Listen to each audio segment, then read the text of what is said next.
ஓம் சாந்தி. அவ்யக்த முரளி 1/1/1979. அவ்யக்த பாப்தாதா, மதுபன். புது வருடத்துக்காக தந்தை மூலமாக செய்விக்கப்பட்ட திட எண்ணம். இன்று பாப்தாதா அனைத்து குழந்தைகளின் புதிய ஊக்கங்கள், புதிய திட எண்ணங்கள், புது உலகை அருகில் கொண்டு வருவதற்கான மங்களமான எண்ணங்களை கேட்டு மிகவும் மகிழ்ச்சி அடைந்து கொண்டிருக்கிறாங்க. ஒவ்வொரு குழந்தையினுடைய மனசுல தன்னை சம்பன்னமாக ஆக்கி உலகத்துக்கு நன்மை செய்வதற்கான விசேஷ ஊக்கம் இருக்குது. இன்று தனக்குள்ள இன்னும் இருக்கும் பலகீனங்களுக்கு நிரந்தரமாக விடை கொடுப்பதற்காக எடுக்கப்பட்ட திட எண்ணத்தின் மேல் பாப்தாதாவும் வாழ்த்துக்கள் சொல்றாங்க. இந்த விடை கொடுப்பதற்கான பாராட்டை ஒவ்வொரு நாளும் அமிர்த வேளையில நினைவு மூலமாக சக்திசாலியாக ஆக்கிக்கொண்டே இருங்க அப்படின்னு பாபா சொல்றாங்க. இந்த வருடம் தன்னுடைய சக்திசாலியான சொரூபத்தின் கூடவே சேவையிலும் சக்திசாலியான சொரூபத்தை கொண்டு வரணும். எப்படி விநாசம் செய்யும் கூட்டம் மிக அதிவேகமாக தன்னுடைய காரியத்தை முன்னேற்றி எடுத்து சென்று கொண்டே இருக்கிறாங்க. மிகவும் துல்லியமாக்கப்பட்ட ஒரு நொடியில உடல் பந்தனத்திலிருந்து விடுபடுவதற்காக, அதாவது உடல் துக்கத்திலிருந்து சுலபமாக விடுபடுவதற்காக, அநேக ஆத்மாக்களை காப்பாற்றுவதற்காக சகஜ சாதனத்தை உருவாக்கி கொண்டிருக்கிறாங்க. எதன் ஆதாரத்தினால உருவாக்குறாங்க? அறிவியலின் ஆதாரத்தினால. அதே மாதிரி ஸ்தாபனையினுடைய காரியத்துல பொறுப்பாளராக ஆகியிருக்கும் மாஸ்டர் அனைத்து சக்திகளின் அதிகாரம் நிறைந்த குரு ஆத்மாக்களை பல ஜென்மங்களுக்காக மாயாவினுடைய பந்தனத்திலிருந்து, மாயா மூலமாக கிடைச்சிருக்கும் அநேக விதமான துக்கங்கள்ல இருந்து ஒரு நொடியில முக்தியாக்க மற்றும் நிரந்தரமாக சுகம் சாந்தியின் வரதானம் கொடுப்பதற்காக ஒவ்வொரு ஆத்மாவையும் புகலிடத்தில் கொண்டு சேர்ப்பதற்காக தயாராக இருக்கிறாங்களா? விநாசம் செய்யும் குரு இப்பொழுது கூட எவரடியாக இருக்குது. கட்டளை பெறுவதற்கான நேரம் மட்டும்தான் இன்னும் பாக்கி இருக்குது. அந்த மாதிரி ஸ்தாபனைக்கு பொறுப்பாளராக இருக்கும் குரு எவரடியாக இருக்குதா அப்படின்னு பாபா கேட்குறாங்க. ஏன்னா ஸ்தாபனையினுடைய காரியம் நிறைவேறுவது அப்படின்னா விநாசம் செய்பவர்களுக்கு கட்டளை கிடைப்பது. எப்படி நேரம் அருகலை, அதாவது முடிவடையும் தருணத்துக்கு முள் வந்திருக்குது அப்படின்னா மணி ஓசை இயல்பாகவே எழும். அந்த மாதிரி எல்லைக்கு அப்பாற்பட்ட கடிகாரத்தில் ஸ்தாபனையினுடைய காரியம் நிறைவேறுவது அப்படின்னா சரியான நேரத்துக்கு முள் வருவது மற்றும் விநாசத்தினுடைய மணி ஓசை எழுவது. அப்படியானால் சம்பன்ன நிலையில எவரடியாக இருக்கீங்களா அப்படின்னு சொல்லுங்கிறாங்க பாபா.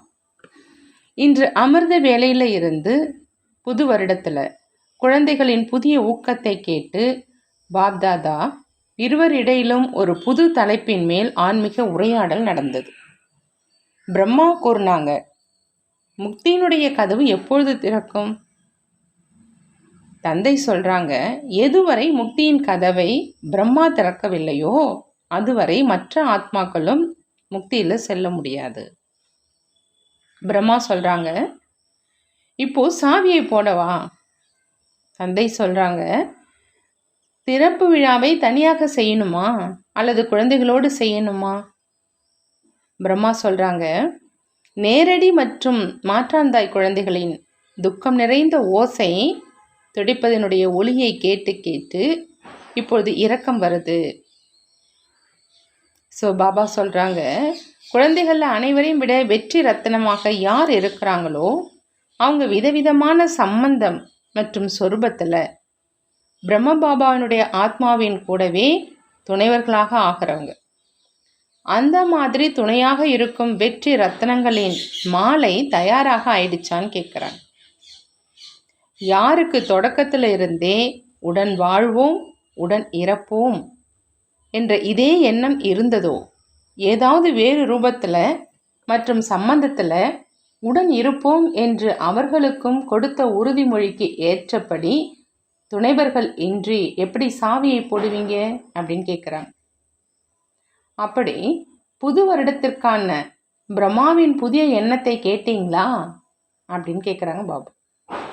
தந்தையின் எந்த எண்ணத்தை நடைமுறையில் கொண்டு வரக்கூடிய வெற்றியாளர்களுடைய குரு இப்பொழுது என்ன செய்வீங்க? உயர்ந்த வெற்றி ரத்னம்தான் தந்தையினுடைய இந்த எண்ணத்தை நிறைவேற்றவங்க. ஆகையினால இந்த வருடத்தில் விசேஷ ரூபத்தில் மாஸ்டர் அனைத்து சக்திகளின் அதிகாரத்தின் சொரூபத்தினால் ஒரு நொடியில் விடுபட செய்வதற்கான இயந்திரத்தை தீவிரமாக ஆக்குங்க. இப்போ பெரும்பான்மையான ஆத்மாக்கள் இயற்கையின் அற்ப காலத்தின் சாதனங்களின் மூலம் மற்றும் ஆத்மீக அமைதியை பெறுவதற்காக உருவாகி இருக்கும் அற்ப இடங்களிலிருந்து, அதாவது பரமாத்மாவை சந்திக்க வைக்கும் ஒப்பந்தக்காரர்கள் மேல் இப்பொழுது களைப்படைந்துட்டாங்க, நம்பிக்கை இழந்துட்டாங்க, சத்தியம் வேறு எதுவோ என்று நினைக்கிறாங்க, சத்தியத்தினுடைய இலக்கை தேடுவதில் இருக்கிறாங்க, பிராப்தியினுடைய தாகம் உள்ளவர்களாக இருக்கிறாங்க. அந்த மாதிரி தாகமுள்ள ஆத்மாக்களுக்கு ஆத்மாவினுடைய அறிமுகம், பரமாத்மானுடைய அறிமுகத்தின் யதார்த்த துளி கூட திருப்தியான ஆத்மாவாக ஆக்கிடும். ஆகையினால ஞான கலசத்தை தலையில வச்சு தாகம் உள்ளவர்களுடைய தாகத்தை தீர்த்து வைங்கன்னு சொல்றாங்க பாபா. அமிர்த கலசம் எப்பொழுதும் உடன் இருக்கட்டும். நாள் முழுவதும் காரியங்கள் செய்துக்கிட்டே எப்பொழுதும் அமிர்தம் மூலமாக அமரர் ஆக்கி கொண்டே இருங்க.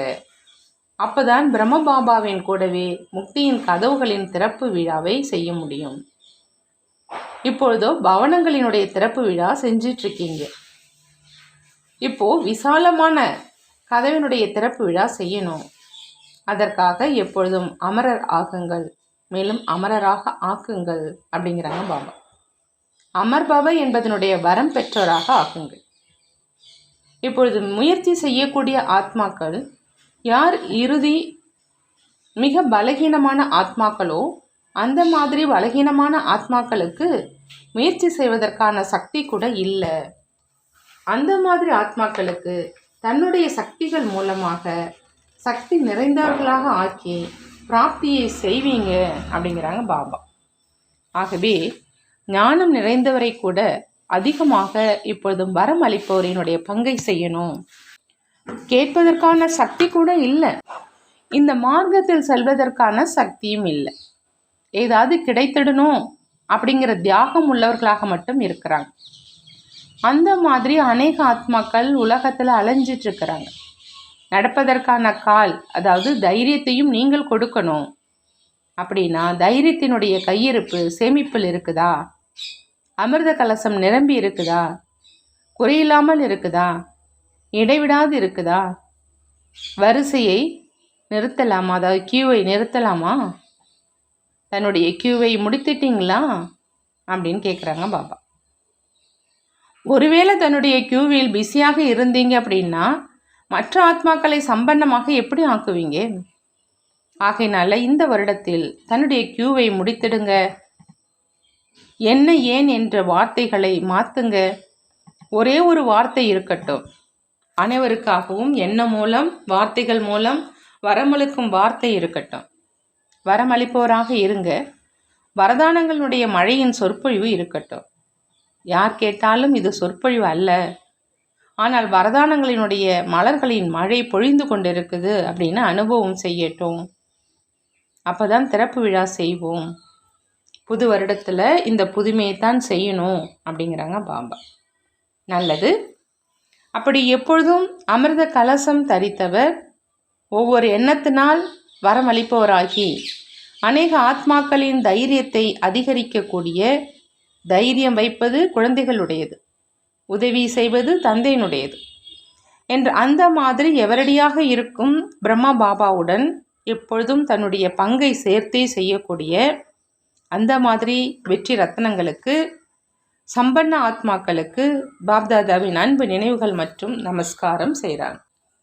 நாமும் நம்மளுடைய பாப்தாதாவுக்கு அன்பு நினைவுகள் மற்றும் நமஸ்காரம் செய்வோம். தாதிகளோடு அவ்யக்த பாப்தாதாவினுடைய சந்திப்பு. பிரம்ம பாபாவுக்கு இந்த எண்ணம் ஏன் எழுந்தது? இதனுடைய ரகசியத்தை புரிஞ்சுக்கிட்டீங்களா? பிரம்மா பாபாவினுடைய எண்ணத்தின் மூலம் படைப்பு படைக்கப்பட்டது. மேலும் பிரம்ம பாபாவின் எண்ணத்தின் மூலம்தான் கதவு திறக்கும். இப்போ சங்கரராக யார் ஆனார்? இதுவும் ஆழமான ரகசியம். எப்பொழுது பிரம்ம பாபா தான் விஷ்ணு அப்படின்னா சங்கர் யார்? இதன் மேலும் உங்களுக்குள்ள ஆன்மீக உரையாடல் செய்யுங்க. இப்பொழுதோ வரம் அளிப்பவர்களினுடைய குரூப் யாருடைய கைகளில்? இந்த ஸ்தூல கைகளில் இல்லை, ஆனால் எப்பொழுதும் நினைவில் சக்தி நிறைந்த சொரூபத்தில் வெற்றி கொடி இருக்கட்டும்ங்கிறாங்க பாபா. அந்த மாதிரி வெற்றி கொடியை பறக்க விடும் குரூப்பாக இருக்கட்டும். அவங்கள தான் ஆன்மீக சமூக சேவர்களுடைய குரூப் அப்படின்னு சொல்கிறது. அந்த மாதிரியான குரூப் இப்பொழுது மேடையில் தேவையாக இருக்குது. மேடையில் வர்றவங்களின் மேல் அனைவரது பார்வையும் இயல்பாகவே போகும். இப்போது திரைச்சேலைக்கு உள்ளே இருக்கீங்க. தன்னுடைய முயற்சி செய்யும் காலம் திரைச்சேலையினுடைய பின்புறமாகும். இப்பொழுது இதே திரைச்சிலையிலிருந்து விடுபட்டு சேவையினுடைய மேடையில் வந்தீங்க அப்படின்னா உலகினுடைய ஆத்மாக்கள் அந்த மாதிரி கதாநாயக பாத்திரம் ஏற்று செய்பவர்களை பார்த்து பார்வையாலேயே நன்மை அடைந்துடுவாங்க. அந்த மாதிரி திட்டத்தை உருவாக்குங்கிறாங்க பாபா. அந்த மாதிரி குருப்பின் வாய் மூலம் சத்தியத்தின் அதிகாரம் இயல்பாகவே தந்தையினுடைய பிரத்யட்சத்தை செய்யும். இப்போதோ குட்டி குழந்தைகளாய் குண்டுகளை வீசுறீங்க. இப்போது பரமாத்மா குண்டு மூலமாக பூமியை மாற்றம் செய்யுங்க. இதற்கான சுலபமான வழி எப்பொழுதும் வாயில் மற்றும் எண்ணத்தில் பாப்தாதா பாப்தாதாங்கிற மாலையை ஜெபிப்பது போல நிரந்தரமாக நினைவு இருக்கட்டும். அனைவரிடமும் பாப்தாதா அப்படிங்கிற ஒரே எண்ணம் மட்டும் இருக்கட்டும். எண்ணம் சொல் செயலில் இடைவிடாத இந்த ஒளி ஒலிக்கட்டும். இதுதான் இடைவிடாது தொடர்ந்து ஜெபிப்பதுன்னு சொல்கிறாங்க பாபா. எப்போ இந்த இடைவிடாத ஜெபிப்பது ஏற்பட்டுடுமோ மற்ற அனைத்து விஷயங்களும் தானாகவே முடிவடைஞ்சிடும். ஏன்னா இதிலேயே பிஸியாக இருப்பீங்க, ஓய்வே கிடைக்காது அப்படின்னா வீணானவை தானாகவே முடிவடைஞ்சிடும். அப்படி இந்த வருடத்தில் என்ன செய்யணும் அப்படின்னு கேட்டிங்களா? இன்றைய எண்ணத்தின் மூலம் நேரத்தை தெரிஞ்சுக்கிட்டீங்க. நேரத்தை காட்டும் முள்ளோ பிரம்மாதான் இல்லையா? அப்படி முள் எதுவரை வந்தடைஞ்சிருக்குது? சூட்சும வதனத்திலிருந்து மேலேயும் செல்லும் இல்லையா அப்படின்னு கேட்குறாங்க பாபா. நல்லது. வெளிநாட்டு சகோதர சகோதரிகளுடன் அவ்யக்த பாப்தாதாவினுடைய சந்திப்பு. வெளிநாட்டு குழந்தைகளின் தீவிர முயற்சியின் வேகத்தை பார்த்து பாப்தாதாவும் மகிழ்ச்சி அடைகிறாங்க. வெளிநாட்டு குழந்தைகள் தன்னுடைய உண்மையான தந்தையை, தன்னுடைய உண்மையான தேசத்தை, தன்னுடைய உண்மையான தர்மத்தை, இப்படி சென்ற கல்பத்தில் உருவாகிய பூமியை தந்தையினுடைய அறிமுகம் அப்படிங்கிற விதை மட்டும் போடுறதுனால பழ சொரூபம் வெளிப்பட்டுடுச்சு. அதாவது பலனுடைய சொரூபம் வெளிப்பட்டுச்சு. இந்த குரூப்பில் சிலர் பாப்தாதாவின் கழுத்தின் மாலையின் மணிகளாக ஆகும் ரத்னங்களும் இருக்கிறாங்க அப்படின்னு பாப்தாதா தெரிஞ்சிருக்கிறாங்க. அந்த மாதிரி மணிகளை தந்தையும் எப்பொழுதும் உலகின் எதிரில் பிரத்யட்சம் செய்வதற்காக மற்றும் உலகின் எதிரில் குழந்தைகள் மூலமாக தந்தை பிரத்யட்சம் ஆவதற்கான பல காட்சிகளை பார்த்து கொண்டும் இருக்கிறார். இப்பொழுது பிரத்யட்சம் ஆகி கொண்டிருக்கிறாங்க. மேலும் இன்னும் வரும் நாட்களில் ஆகிடுவாங்க அப்படின்னு பார்த்துட்ருக்குறாங்க. நீங்கள் அனைவரும் உங்களை அந்த மாதிரி விலைமதிக்க முடியாத ரத்தினம் அப்படின்னு நினைக்கிறீங்களா அப்படின்னு கேட்குறாங்க பாபா. யார் அனைவரையும் விட விலைமதிக்க முடியாத ரத்தினமோ அவங்களுடைய நிவாச ஸ்தானம் எங்கே இருக்குது? விலை மதிக்க முடியாத ரத்தினங்களினுடைய ஸ்தானமே இதயத்தின் பெட்டகம்தான். எப்பொழுதும் இதயத்தில் இருக்கிறவங்க, அதாவது எப்பொழுதும் தந்தையினுடைய நினைவில் இருக்கும் அனைவரும் தன்னை தீவிரமாக முயற்சி செய்கிறவங்க அப்படின்னு அனுபவம் செய்கிறீங்களான்னு கேட்குறாங்க பாபா. எந்த வரிசையில் நின்று கொண்டிருக்கீங்க? ஹை ஜம்ப் செய்கிறவங்க இல்லையா நீங்கள் அப்படின்னு கேட்குறாங்க பாபா. டபுள் லைட்டாக இருக்கிறவங்க எப்பொழுதும் ஹை ஜம்ப் செய்வாங்க. ஒருவேளை ஏதாவது விதமான சுமை இருக்குது அப்படின்னா ஹை ஜம்ப் செய்ய முடியாது.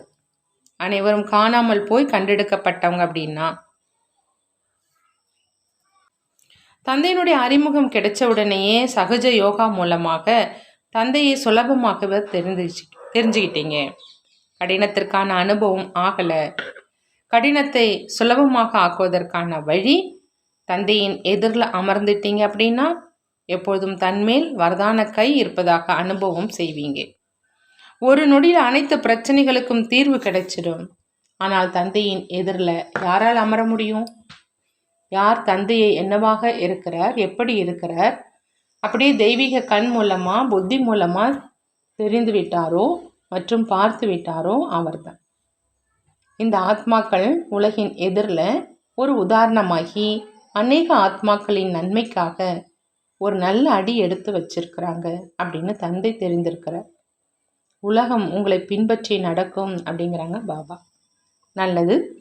வரதானம்: நிலம், நாடி மற்றும் நேரத்தை பார்த்து சத்திய ஞானத்தை வெளிப்படுத்தக்கூடிய ஞானம் நிறைந்தவர் ஆகுக. ஞானம் நிறைந்தவராக ஆகணும் அப்படின்னா பாபா சொல்கிறாங்க, நிலம், நாடி மற்றும் நேரத்தை பார்த்து சத்திய ஞானத்தை வெளிப்படுத்தணும்.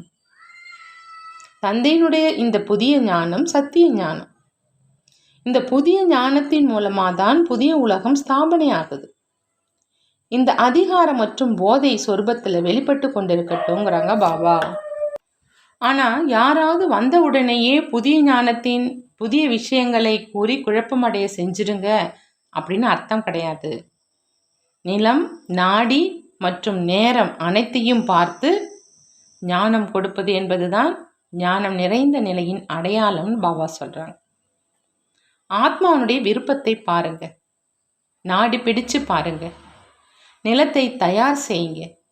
ஆனால் உள் மனதில் சத்தியத்தின் பயமற்ற நிலையின் சக்தி அவசியம் இருக்கணும். அப்பதான் சத்திய ஞானத்தை வெளிப்படுத்த முடியும் அப்படின்னு சொல்கிறாங்க பாபா. ஸ்லோகன்: என்னுடையது என்று கூறுவது அப்படின்னா சிறிய விஷயத்தை பெரிதாக ஆக்குவது. உன்னுடையது என்று கூறுவது என்றால் மலை போன்ற விஷயத்தையும் பஞ்சாக ஆக்கிவிடுவது. என்னுடையது அப்படின்னு சொல்கிறதுனா சிறிய விஷயத்தை பெரிதாக ஆக்கிறது.